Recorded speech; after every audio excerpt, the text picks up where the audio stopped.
पापा ये सखी घसवाहिन से फसल बा। हमर बहुआ के पापा ये सखी घसवाहिन से फसल बा। अरे घूमे ले रतवाही हो अरे घूमे ले रतवाही बरहु जात के हौसल बा।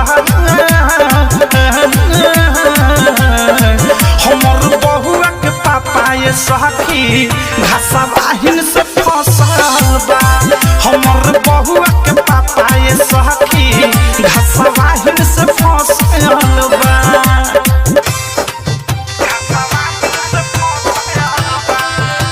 डीजे एसके सूर्या राधाउर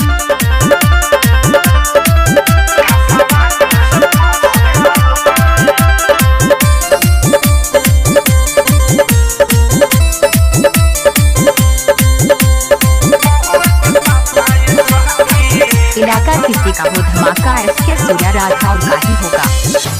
गावे के बगल में बाटे ओकर गाँव हो बिया छव धरनी बारा धरे ले छाव हो।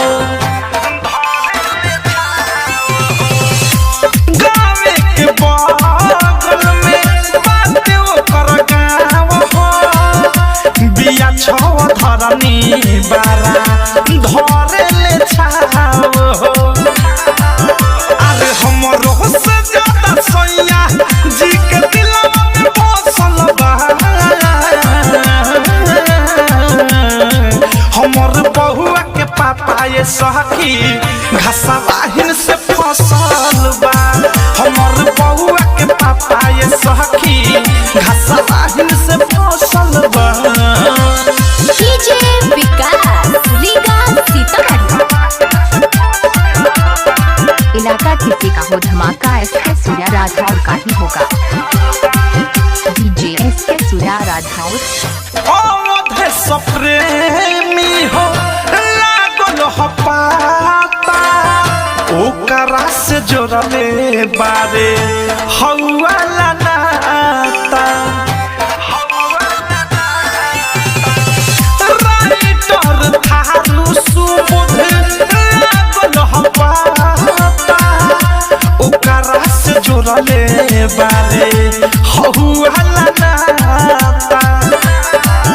अरे ओकरा बिन ना रही सचिन अनुरगो के घोषल बा। हमर बहुआ के पापा ये सखी घसवाहिन से फसल